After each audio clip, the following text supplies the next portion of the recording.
Assalamualaikum warahmatullahi wabarakatuh. Halo semuanya, kenalin aku Saskia Febriana dengan NIM A1C2246. Di sini aku bakal ngejelasin materi tentang penerapan trigonometri. Nah, pastinya teman-teman sudah ada yang pernah belajar trigonometri nih. Nah, di sini aku akan ngejelasin tentang penerapannya, yaitu aturan sinus, aturan kosinus, dan lain-lain. Simak video ini ya. Nah, yang pertama kita masuk ke hukum sinus atau aturan sinus nih.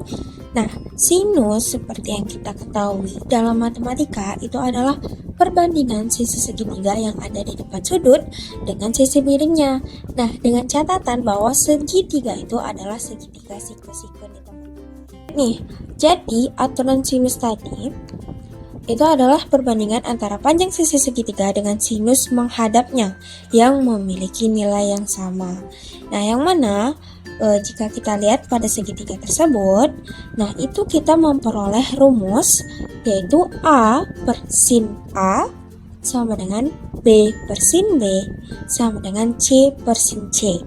Nah, untuk ketentuan A dan sin A-nya itu bisa dilihat pada gambar segitiga yang ada. Oke, kita lanjut ke hukum kosinus. Nah, tadi kita udah bahas tentang sinus. Pastinya ada hukum kosinusnya nih.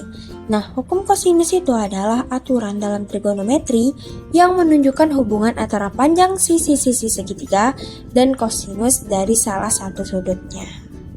Nah, oke, aturan kosinus tentunya juga ada nih.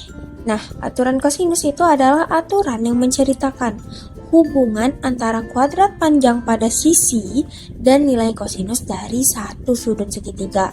Nah, kalau kita lihat sudut segitiga pada gambar tersebut, pada gambar itu terdapat ada sudut A, B, C, lalu ada sisi A, B, dan C. Nah, jadi untuk aturan kosinus itu ada rumus A kuadrat sama dengan C kuadrat ditambah B kuadrat dikurang 2BC dikurang cos A. Lalu ada B kuadrat sama dengan A kuadrat ditambah C kuadrat dikurang 2AC dikurang cos B.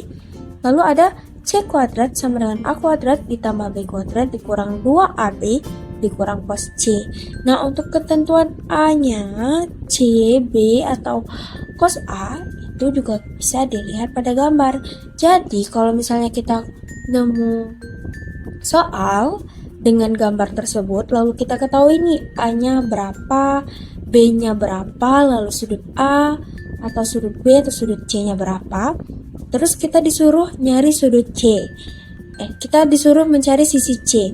Nah, itu kita bisa menggunakan rumus yang C kuadrat sama dengan A kuadrat ditambah B kuadrat dikurang 2AB dikurang cos C.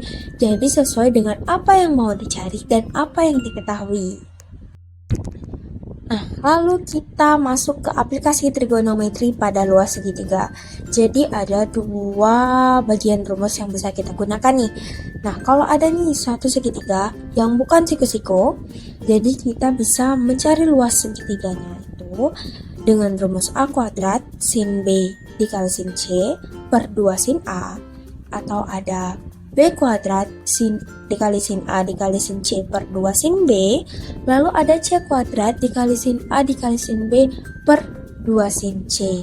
Nah, ini juga digunakan tergantung dari apa yang mau dicari dan apa yang diketahui.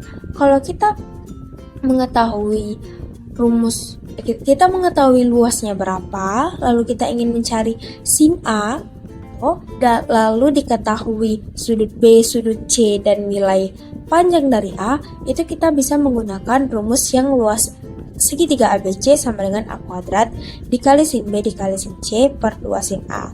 Kita tinggal masukkan nilai dari yang diketahui pada soal, lalu kita bisa mencari apa yang ditanya.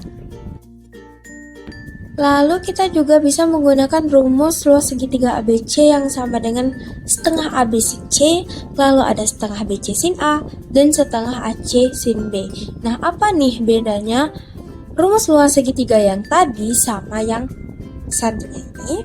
Itu kembali lagi seperti yang sudah aku jelasin, bahwa itu tergantung dari apa yang diketahui pada soalnya.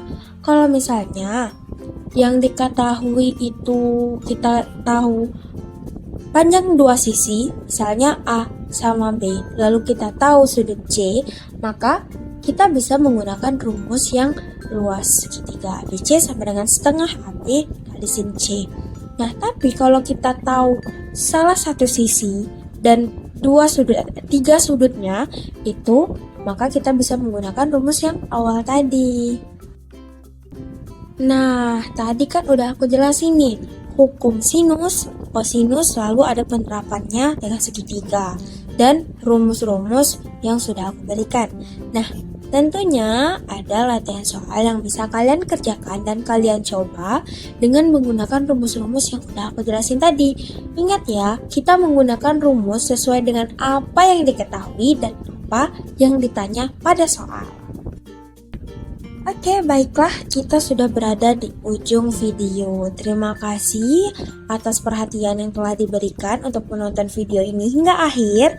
Semoga apa yang aku jelasin bisa bermanfaat dan bisa digunakan ya.